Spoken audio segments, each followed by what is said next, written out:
gentlemen, welcome back into the One Health Podcast. I'm your host, Tori Schmelzer. I'm a fitness enthusiast / fitness entrepreneur. My goal is to share the knowledge I gather through meeting industry experts with as many people as I can. For those of you who are new to the show, each week we're going to bring on different experts in areas of health. So that could be mental health, physical health, professional health, spiritual health, and everything like that. We don't claim to be experts in any of these subjects. We just know the people who are, and we interview them for the greater good. Thanks again for your love and support on social media and on iTunes. Make sure you guys go on that podcast app. Do us a favor. Leave us a review on iTunes. That really does help us. And shout out to our sponsors, EcoGym and Motivating You. Make sure you go to shop.teammotivate, the letter N and the letter U.com, and sign up for your free macro plan today. All listeners are going to receive this special offer. So act now. And EcoGym. EcoGymWorldwide.com. Go check it out. If there's a club near you, you guys have to go. They're doing a special offer to all podcast listeners, $5 to join through the end of this month. So make sure you guys do that. Just mention that you're a One Health subscriber, and you'll get that offer. Today on the show, I have the one and only, the man, the myth, the legend, Josh McFerrin. Josh, thanks for being on, brother. Thanks, Tori. Josh is the owner and founder of Chicago Manual Therapy. Josh is a licensed physical therapist here in the Chicago area with over 15 years of experience in the industry. He is a part of the American Academy of Orthopedic Manual Physical Therapy, certified myofascial trigger point therapist, and he recently started offering blood flow restriction rehabilitation services.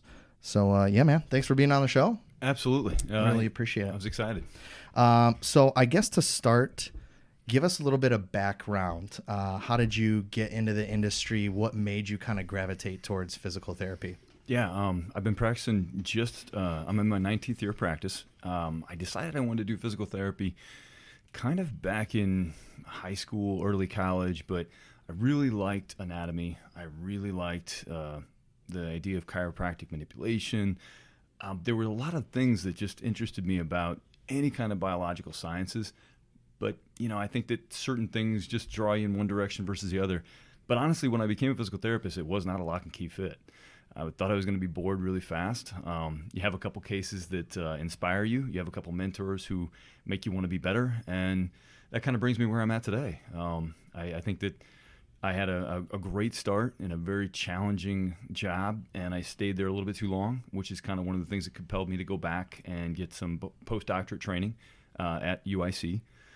And that's what got me into my fellowship status, which, again, it's a credential. That's all it is. It's really nothing more, but it does speak volumes as far as like having the experience to be able to differentiate different things when it comes to the field of physical therapy.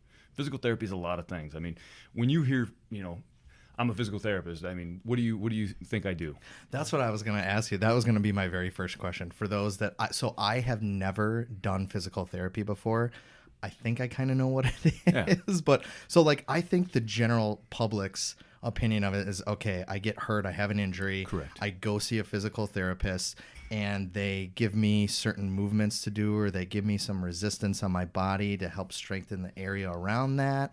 Absolutely. Am I on the right track there? Absolutely. I mean, Traditional physical therapy is based around the idea the body has to move, and the body has to move to recover. And eventually, whether strength is an issue, whether decreased range of motion is an issue, but there has to be pain-free motion in order for somebody to have, functional well-being.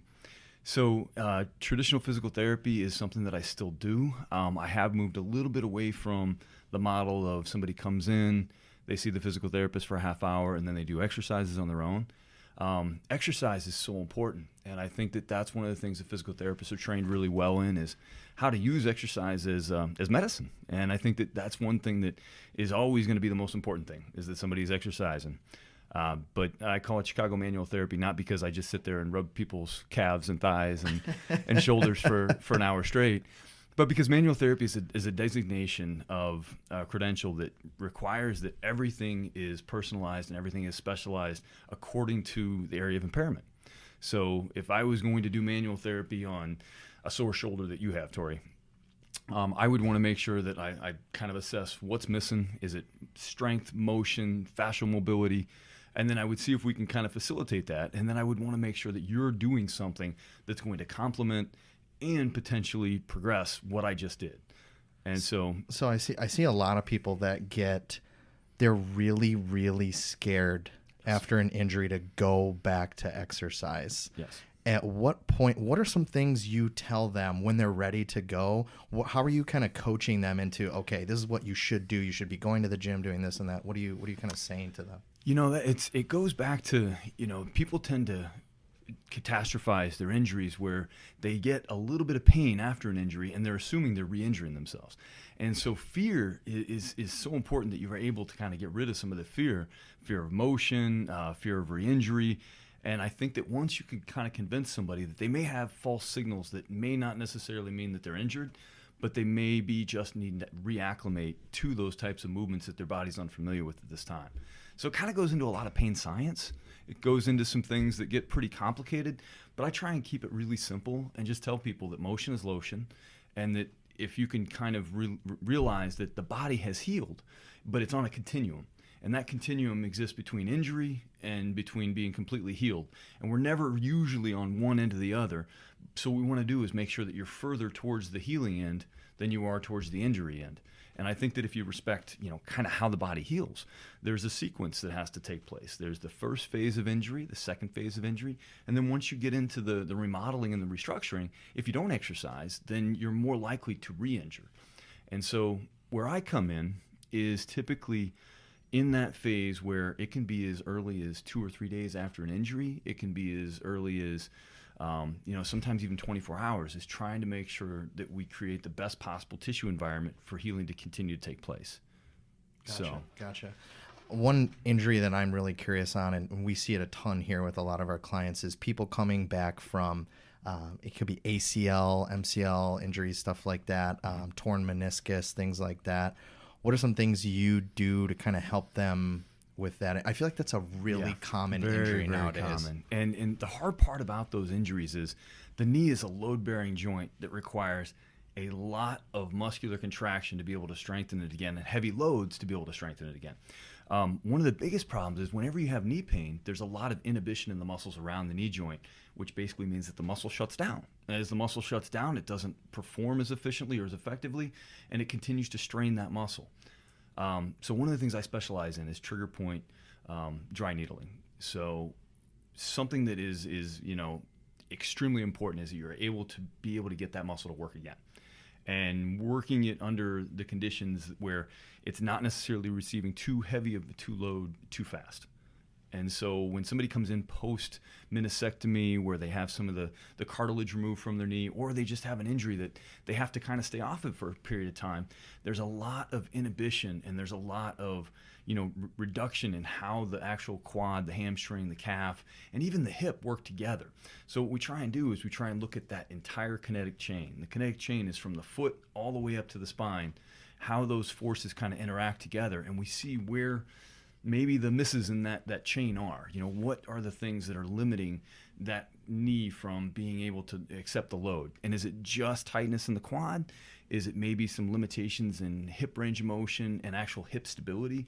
And I think that's where people go wrong, is they just try and get movement back, and then they just try and strengthen really fast. And so a lot of times, a couple extra weeks of doing some soft tissue mobilization, some dry needling, and then some hip conditioning go a long way. So when you say dry needling, yes. A lot of people probably get a little scared. What does this guy mean? Is he going to jam needles into my knee or like my back? Or what is dry needling? What is that? So I was certified in a form of myofascial trigger point dry needling through a company called MyoPain. And it changed my practice. And I was reluctant to want to do it because I don't like needles traditionally. But it's using acupuncture filaments to do non-acupuncture techniques where you're actually inserting the filament into the muscle to try and release what is called a trigger point. It's a temporary response that allows the muscle to regain some of the ability to contract and relax, and it works both by a central nervous system mechanism that I'm not going to bore you with, as well as a local and regional response where the muscle actually contracts better right away. One of the things that people have a hard time understanding is that they're not I'm not perforating a bunch of tissue where I'm creating a lot of hemorrhage, and I'm not creating a lot of injury. It's actually less injury and less hemorrhaging than most deep tissue massage. Okay. But the problem is there's a stigma to needles. So I think that is something that people have to overcome. I tell most people that majority of my clients love to hate it and hate to love it. But it is probably the best tool that I've developed in I would say the last 10 years. Do you know what manipulation is? Chiropractic manipulation? That was another thing I was going to ask you about. I saw on your website you did some spinal manipulation or anything like that. So yeah, I've always been a big fan of spinal manipulation and extremity manipulation. And when I opened Chicago Manual Therapy, that was probably one of my biggest go-to tools. But I ran into so many people that had kind of bad. I would say bad experiences, or have had friends who've had bad experiences. And so when they talk about having their spine cracked or popped or manipulated, as we say, then they're not necessarily a big fan. So I had to open up my toolbox and find what was going to be the best kind of method for treating some of these clients who had an aversion to manipulation. Manipulation still has a place in my practice, but I think that it's a lesser place now that I've found some of these other tools with fascial manipulation and trigger point therapy. So when we're talking, are you using techniques that chiropractors used? Is it the same thing? It's very similar. So I've taught manipulation, and I try not to say whether it's physical therapy manipulation, chiropractic manipulation, but because quite honestly, chiropractors are amazing manipulators, and I've seen some really, really talented chiropractors, and I've learned from talented chiropractors. But I've also taught chiropractors some different techniques because maybe the technique varies a tad bit, but I think that the reality is both of them are equally safe. It just has to be performed on the right candidate at the right time of healing. And I think that one of the issues sometimes people have is that their neck may be stiff, their back may be stiff, and it may feel like it needs manipulated, but there may be an aggressive manipulation that's performed through muscle spasm, and that can create more local tissue irritation. And so I kind of took that out of my practice, and I started using needling more. And when I did the dry needling, I found that the stiffness wasn't there near as much. And I found that once we reintegrated movements and different types of, muscle control and muscle coordination activities, that stiffness didn't persist near as much as it did before I started doing some of those techniques. Do you feel like a lot of chiropractors aren't educated on some of this muscle stuff like you are? Absolutely not. Okay. I think that there's a philosophical difference that exists, and so I think it's one of those things where I would never say that they're not educated, but there's a different kind of training and maybe a different philosophy. But I have worked with some chiros hand in hand, and I actually get referrals from chiropractors, and occasionally I think that there may be a good fit. But I think that a lot of chiropractors, modern chiropractors and young chiropractors, have changed their model to kind of meet some of the current pain science theories and some of the new trends when we talk about what healing is and what healing isn't. So I try not to speak ill of any one profession as a generalization. I just like to say that sometimes it's like different religions. You have to agree to disagree on certain things. Got it. Yeah, I'm interested in that too because my father was a huge chiropractic fan. He went there all the time. He had a lot of back problems.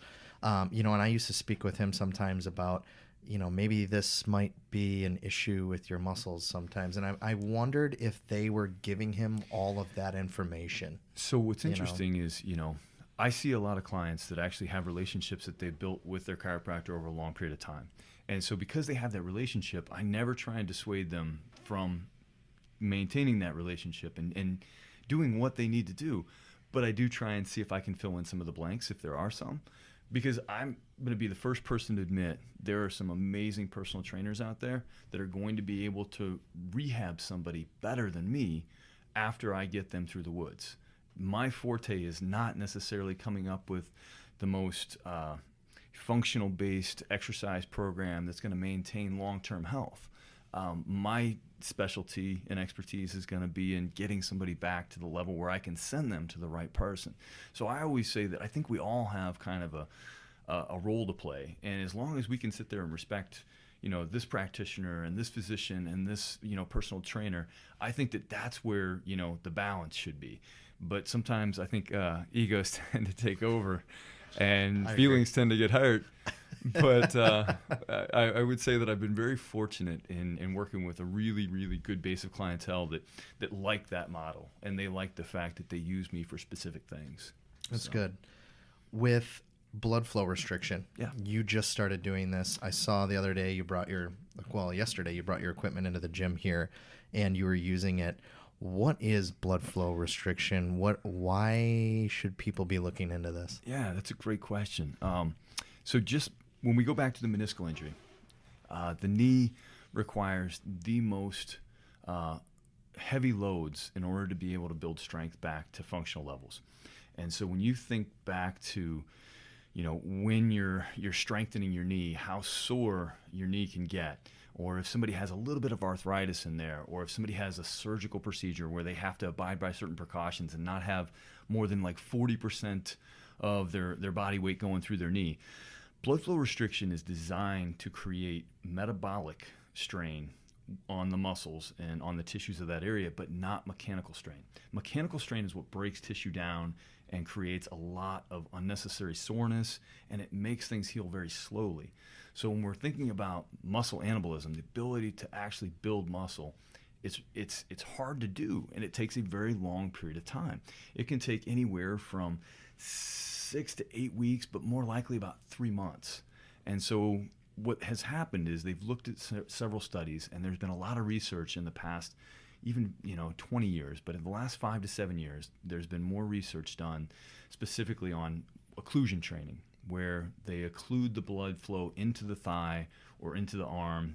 It's going to be a cuff that's going to be a certain width, and you're trying to maximally occlude the arterial flow and the venous flow up to about 80% in order to create metabolic strain so that you're operating at about 20 to 30% of your maximum ability to use that extremity. And so with those lower loads, you're not creating as much tissue damage. Now, it is incredibly uncomfortable. It is. You look like you're in a lot of pain. It is incredibly uncomfortable. So it's filling this cuff with air. It's a pneumatic squeeze. Yeah, so it's a Class 3 medical device. Okay. And that's the reason I had to get certified in it, is to understand some of the parameters and understand some of the things around it. It is something that you can't just go out and buy. You have to be a physical therapist, a chiropractor, or a physician. And some athletic trainers have the ability to do this as well. But it is something that I think has a lot of potential in several different avenues. I have some clients who like to work out aggressively on a regular basis and are constantly battling overuse injuries. And so I've given them the option of maybe looking at some of this recovery science, because that's what it is. It's based on what's called Owen's recovery science. And I think it's an amazing possibility. I think it's going to take a very distinctive personality to be able to tolerate the discomfort associated with it. And there's probably some things that we have to be aware of as far as risk factors. We don't want to do it with pregnant women. We don't want to do it with people who have a high possibility of past deep vein thromboses, DVTs. Blood clots are always, a potential side effect. But I think that it's got some room to grow and some room to kind of move into different territories. What I'm trying to do right now is just expose myself to a couple different types of workouts so that I can kind of better titrate how much is too much, what kind of parameters I want to use as far as I think 2 days a week for 4 weeks is what I want to see some kind of serious effect, because what they're touting right now in the research is 2 to 4 weeks for muscle growth, which is pretty unheard of. Wow. Yeah. I'm glad you said having the certification. I've seen videos online of these guys who are tying elastic bands around their quads up towards their hip there. And to me, that's the first impression I got of it. Yeah. And I think it gives it a bad rep. And I think you should go to somebody who is certified before you start messing around with stuff like this, honestly. Yeah, there's some serious side effects from doing too much compression, because one of the things that happens is the more narrow the cuff or more narrow the band that you're using, more narrow the strap, the greater compression, but the less occlusion you're getting. And occlusion is going to be what creates the production of what's called IGF-1, insulin-like growth factor, which helps produce more growth hormone, which is going to help synthesize protein into muscle. It kind of goes back into, again, all the science around it. But when you do just an elastic band, You can create some fascial mobility. You can create some different changes in blood flow, which is probably going to be slightly therapeutic. But if you're talking about occlusion training, you're not actually doing occlusion, you're doing compression, and you can create some nerve damage. And so that's the one thing that people should realize with that is you have to be careful with some of the voodoo band stuff. If you're not careful, it can be a little bit more problematic than what it's worth. So what type of people should be using this blood flow restriction training? Athletes. Okay. You know, because if you're going to go out and perform on Saturday or Friday and you're trying to stay conditioned during the season, this is going to be something that helps you recover that much faster. And so your workout is going to cause that much less mechanical stress, but you're still going to get all those same kind of high intensity training principles that you're looking for, which is, again, the growth hormone and the increased level of cell volumization. That's supposed to be in and of itself very therapeutic. Okay. There's something that they talk about that's called preconditioning or ischemic preconditioning, which is putting the cuff on at 100% and just letting it sit there for 5 minutes and then taking it off for 5 minutes. 5 minutes. And there's some pretty positive, studies that are being done that says that it actually reduces delayed onset muscle soreness and less pain after eccentric training. And so eccentric training being, again, this type of training that's going to help increase strength and reduce the likelihood that you're going to develop a tendonitis in some of those areas. Interesting. Interesting. I saw on your website that you do things to relieve servogenic headaches. Yes. Did I say that right? Servogenic? Yeah. What is a servogenic headache? Cervicogenic headache is basically a headache that's induced by something that has to do with the neck. And it's usually going to be in the upper 2 or 3 joints, having to do with the bone, the tone, and the fascia. So both the joint, the muscle, and the connective tissue that surrounds it. Posture is going to be huge. As soon as somebody sits with their head slightly tilted forward, it's going to be a huge contributing factor to muscle tension headaches. Cervicogenic headaches can also be related to stiffness in the upper 2 joints. So what I typically do for cervicogenic headaches is I do dry needling to a couple different muscles that are associated with that region, and then try and do some mobilization of the joints to make sure that they have adequate movement. And then a lot of muscle control. Some of the muscles of the neck are something that we don't strengthen that often. And the longer we sit in certain postural positions, the longer they're kind of held in elongated stretch positions where it weakens them over time. And so just getting that coordination, just getting that kind of, consideration that it's maybe not just coming from the neck and it's maybe not just coming from the shoulder, it's kind of coming from all those components. So a lot of times with headaches, I will treat the shoulder, I will treat the back, I will treat the neck, I will treat the front of the chest. I mean, what I look at is, again, what are the major impairments? Do you have headaches? I asked that question mainly because when I saw that, I was like, wait a minute, my girlfriend has headaches all the time. And we're kind of going through this phase right now. We're trying to figure out what it is. Okay. At first, we thought it might be dehydration, stuff like that. She wasn't drinking enough water, electrolytes, this and that. But I feel like maybe it'd be something else. Maybe this might be what's going on. It's interesting. I mean, there's a classification of headaches that is probably 1,000 deep of different things that can contribute to headaches, between, chemical components of migraines to different types of neurologic conditions. So I always say, if there's a chance that there's some restrictions in those upper 2 or 3 joints and there's a postural component, it may not necessarily solve the problem, but it may be a big component that kind of pushes it one way or the other and maybe makes medication that much more effective. Yeah, it's just funny. She's a big runner. Okay. So we look at her posture when she runs, and I'm running with her, and I've noticed when she starts to get tired, she starts to do this. Mm-hmm. When she starts to come forward. Punching forward, yeah. She's, complaining about her back hurting and stuff like that. Yeah. So, we talked about the kinetic chain and how everything is connected back there. Absolutely. And you need to work on the strengthening of the other muscles. But that's interesting. I might have to... Well, it's amazing sometimes when you think about, all the different muscles that we don't use on a regular basis that are actually pretty important for posture. It's no wonder we don't tolerate, sitting for long periods of time. I mean, I hate doing computer-based work for longer than like 50 minutes or so, because I feel like, my upper back starts to tighten up. And I do the normal things, but I'm blessed with a job where I'm on my feet all the time, so I don't necessarily have to sit for that long. So, what are some common misconceptions about physical therapy You get people that are hesitant to go see a physical therapist. Oh yeah. I feel like the doctor says Yeah. you got to go, and they're like, oh, really? Why? So yeah, I think that the biggest obstacle I had at Chicago Manual Therapy was to overcome a stigma that was associated with certain larger practices. It's not a bad thing to have a practice where they treat 80% of the population very effectively, but there's about 20% of the population that kind of falls through the cracks because they may require a little bit more hands-on. They may require a little bit more specific type of treatments and methodologies.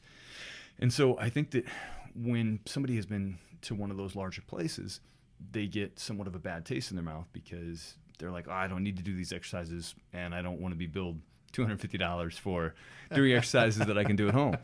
And I think that I don't fault any of those places because I think that they absolutely have a huge role to play.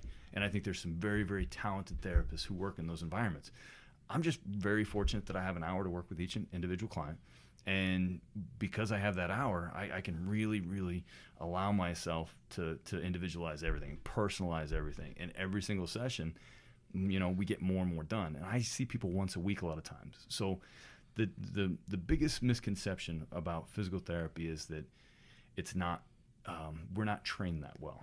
And, that we're basically glorified exercise monkeys who, do massage on the shoulders or ultrasound, or electrical stem. And I think that the model has shifted and our training is actually really, really good. I mean, some of the kids coming out of school nowadays blow me away with their knowledge base.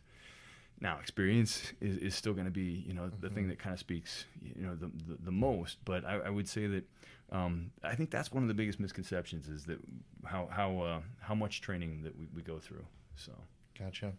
Yeah, the technology that's at these people's fingertips now is unbelievable. Yeah. Coming out of school, and the research that's been you've been doing it for almost 20 years. Yeah, I'm an old Wow. man. Yeah.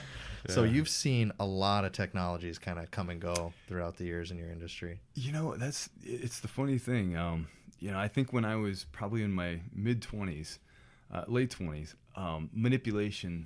spinal manipulation became something where they found these clinical prediction rules, which is basically something that is the term that they were using was evidence-based medicine. And evidence-based medicine is something that exists in any type of medical practice. And it basically has, it dictates that there's certain criteria. If certain criteria are present, then it usually lends itself to this type of pattern, right? Yeah. Well, they developed a clinical prediction rule based on evidence-based medicine that if there were certain criteria present, then you should perform spinal manipulation. And they almost made it tantamount to malpractice or like negligence if you didn't do this. And there was a lot of people who started manipulating unnecessarily. And so some of these older clinicians who had been doing soft tissue work and they'd been doing tissue stretching, and they knew what they were talking about. And, maybe they had some antiquated techniques that didn't necessarily still apply, but they were very effective clinicians. And they got kind of blasted because they weren't changing with the times. And what's amazing is they kind of had it right, because the clinical prediction rule kind of, they tested it more and more. And it didn't fit. It didn't necessarily apply as much as they thought it did. It gave us structure and it gave us framework to work from, but it never should have been a dogma. It never should have been something where it was like, wow, you have to do this or otherwise you're being irresponsible. Yeah. And so I thought that was something that, in a framework of physical therapy where, people use therapeutic ultrasound, people use infrared, people use heat and cold modalities, people use electrical stem, and now people use the oldest things, the 10,000-year-old, techniques of, when you see gladiators getting rubbed down with these brass and wooden tools after an event, and you see those tools at like, some of the museums, and then you hear about gua sha, which is, using some kind of jade stone or something like that the Chinese people used. And those are the trending techniques right now. And it's like, so I think that that's the funny thing is technology continues to evolve, but the techniques continue to seem like, The old way of doing it. The old way of doing it is not a bad way of doing it. Right. Not a bad way of doing it. Yeah. And even the bone crunching, has been around since, back to, I would say Greek physicians, but I mean, even into the 1880s, I mean, there were UK physicians and physiotherapists that were doing, or actually osteopathic specialists who were doing, a lot of manipulation. And so, again, I think that, everything new is still borrowed. I mean, somewhat. Yeah, I like that. You mentioned stretching just there. How important of a role does that play in your practice? Oh, man, what do you do? You're asking me a very, very loaded question there. So most people who know me know that I don't recommend stretching very often. Stretching is something that they've studied through hamstring and calf and different things. And I think that the one thing that stuck with me was there was no parameter that was ever established for like an ideal hamstring stretch. True. And so one of the things they found is that actually by stretching the hamstring, you actually increase the neurologic tone. And so stretching for me is very different than trying to increase like actual mobility. So now if somebody has tight hamstrings, is it the sciatic nerve that's really giving you more of a sense that this hamstring is tight? Or is it more the connective tissue that goes from the heel all the way up into the back that is restricted that makes it feel like that hamstring is tight? Because I think that that's the one thing. Hamstrings have an icky sensation, if you will, but not necessarily tight. So it's like when you pull somebody's hamstring into a position, it doesn't feel good. But I don't think that, stretching a muscle is always the best thing. But I do think that you have to maintain mobility. And so if I have somebody who's a little bit more, stiff dominant, then yeah, I want them moving. I want them moving through those fascial compartments. I want them trying to get that muscle to contract and relax. But I think that sometimes if it's a tight muscle, one of the most important things you can do is to get it to contract better, because then it relaxes more effectively. So that's really, really interesting. I thought you like were going to say the exact opposite. Honestly, when I asked you that, I thought you were going to go, "Oh, it's so important." Wow. Yeah, so, but again, I think that if you're talking about stretching, like bending over and touching your toes, or holding stretches for 30 seconds, is what we classically learned when I was in PT school. I developed a much different feel for that. When I went through my manual therapy certification, it was through the Ola Grimsby Institute called OGI, and OGI was based around what was called medical exercise training. So MET is the way they designated it, but it was all based around the idea that you wanted to selectively stress tissue based on what you were trying to accomplish. So if you're trying to build strength, there's a curve of how many repetitions you want to try and accomplish, how you want to use them. If you're trying to accomplish coordination and like microcirculation and vascularization, then there's a certain repetition. And so what I try and figure out is what's missing from this component. Is it tight, or does it feel tight because there's restrictions that are deep? Other thing that's tough about stretching a muscle is that you don't know that you're getting a uniform elongation of that tissue. Most times it's going to be non-uniform because you're going to have a restriction. You're going to have a little knot that's going to exist. Like, say, let's take the calf, right? Mm-hmm. So the medial gastroc typically has a lot of tightness in through there. But if you poke on the outside of your calf, on the right near where the fibular head is, it's usually pretty tender in through there. And that's a big fascial compartment. And so you've got this knot in the medial gastroc, you've got this tightness in the lateral gastroc, or the lateral calf, and you try and stretch that, chances are you're going to stretch at the Achilles, you're going to stretch at the back of the knee, and you might stretch a little bit through the soleus, the deep muscle of the calf, and into the connective tissue there. But chances are you're not stretching those knots. You're not stretching those areas that are actually restricted. And so sometimes doing soft tissue work and then doing some elongated stretching, I think is great. But I think the best way to stretch a muscle is to contract the opposite muscle, doing what's called reciprocal inhibition, which again, yoga. There you go. Yeah. Yoga is all based on, contracting one muscle and not doing passive stretching or something like that. So I feel like with the stretching too, unless you really have someone there to help you with it, again, the uniformity, you might be turned a certain way, even if it's like a couple millimeters the wrong way. And I think yeah. I mean, if it's something that feels good, you're probably not doing yourself any harm. But I think that occasionally it's like, well, do you really want to stretch this, or do you want to make it stronger? Tight muscles tend to be weak muscles. So I think that that's what I try and emphasize to a lot of my clients is if you're stretching 45 minutes every night and your hamstrings are still tight, chances are that's not necessarily the best use of your time. So there's something else going on there. But what about foam rolling? Do you recommend foam rolling to so we do to some people, absolutely. And I've done it before, same thing. Anecdotally, I think it's great. I mean, I think that there's so many people who do well with soft tissue mobilization. It's better than trying to stretch. Let's put it that way. Definitely more effective. But I think that it still has, pluses and minuses. I think that when some people do it and they end up with bruises all over the place, it's like, that might be a little too much. Seriously. Maybe just a tad bit too much. But or if somebody tells you they foam roll, 3 hours a week and they're still feel tight, then they might be missing a component somewhere. So that's an interesting perspective on that. But I'm a big fan of foam rolling. I'm a big fan of any soft tissue, using a lacrosse ball, using sticks. Anything that's going to stimulate some of the free nerve endings in some of those areas that are tight. Anything that's going to stimulate fascial lubrication. That's the type of thing that I look for. Do you use one of those trigger point release guns? Those new guns that like pound at the muscle? No, but that's like the new thing. You know what? I have about probably a dozen clients that own those, and I have nothing wrong with them. I think they're great, but I don't want to have a client come in and me put basically a jigsaw. Yeah. That's been modified into into a trigger point gun. But I do, I use a therapeutic buffer though. I think that feels good sometimes after needling, because the tissue can be a little bit sensitive. You can have a little bit of a reaction where the muscle grabs a little bit and it feels a little sensitive. So I have this little thing. It looks like a car buffer, and it just feels good. The only reason I bought it is because my wife was like, "Oh, that's fantastic! You got to get that." So after I needled her, she was the final say on that one. I love it. Well, as we wrap up here, I always like to ask people for 2 pieces of advice. So, in your practice throughout the years, things that you've seen, health tip, I guess.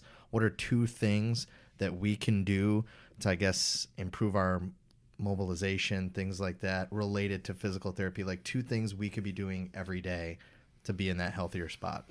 Yeah, I think it goes back to, what is your lifestyle like? It has to be something that fits into your lifestyle. So if you choose something, you have to make sure that it's not too far outside of the realms of possibility for you.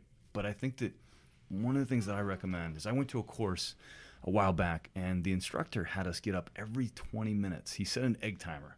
And he had us get up every 20 minutes. And it was the first course that I'd taken. It was a 3-day course. And I didn't have any stiffness in my hips, back, neck. And I felt like I retained the information that much better. So if we can break up the prolonged positions that we subject ourselves to, I think that is something that goes a long way. And that's something that most people can fit into their day, is if they're typing a report, or whether or not they've just driven 3 hours someplace. Take the time when you get out of the car just to do a few back bends, a few shoulder, squeezes, get your chin back in line with your chest. But breaking up that postural position is something that I think I would make a recommendation of every day. I like that. The second one, man, that's a tough one. I would say the other thing is consistency is key. You have to take the time to build a habit. And so if you're rehabbing something, just because the pain is gone, or just because you have, officially closed the door on an injury, doesn't necessarily mean that it's completely on that side of healing, on that continuum. And I think that maintaining those habits and those behaviors that you did to get you healthy is something that you have to consider, as an ongoing process. And I think that's where people fail most in rehab, is if they actually injure something and they do, 4 to 6 weeks of therapy or something like that, and they feel great, but then they stop doing everything that got them to that point. So it's not a sentence like you have to keep doing this the rest of your life, but I do think that it has to be kind of a part of a routine. And so giving themselves time to actually build that into their routine and maintain that routine, I think is something that I would recommend to anybody who's had physical therapy or had an injury, is that, do what the therapist gave you so that it continues to help you heal. That's awesome. That's huge. Yeah, consistency, man. And really anything that you're doing when it comes to physical activity. I love that. Those were really, really good, man. Thanks for sharing. I want to commend you on the work you're doing. Thanks. To get people healthy, to educating people. I think you mentioned it earlier too. Education is a huge part of what you have to do. Instead of this, oh, come through the door.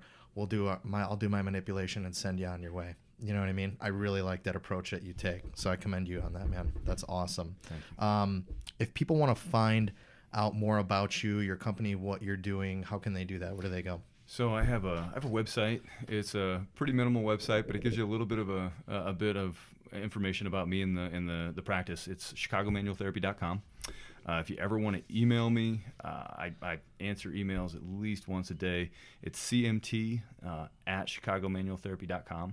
And like I said, there is a portal on my website that you can submit a request for an appointment. A lot of my appointments are people so Illinois now has what's called direct access. So they don't need to go see a physician or a doctor to come see me first. They can actually see me for 8 to 10 sessions before they even, and so what I tell people is, if you've been thinking you have an injury and it's changed your workout, it's changed your lifestyle for longer than 5 to 7 days and it's not changing, it's probably worth checking in with me, because I think the longer something like that goes on, the harder it is to treat and the longer it takes to get better. But I would say, yeah, if they want to contact me on my website, feel more than welcome to. There you go. Blow up his inbox, guys. Send him messages. All right, as we wrap up here, thanks again to our sponsors, EcoGym and Motivating You. Josh, thanks again for being on, brother. Oh, it was fun, Tori. All right, until next week, guys. Thanks a lot.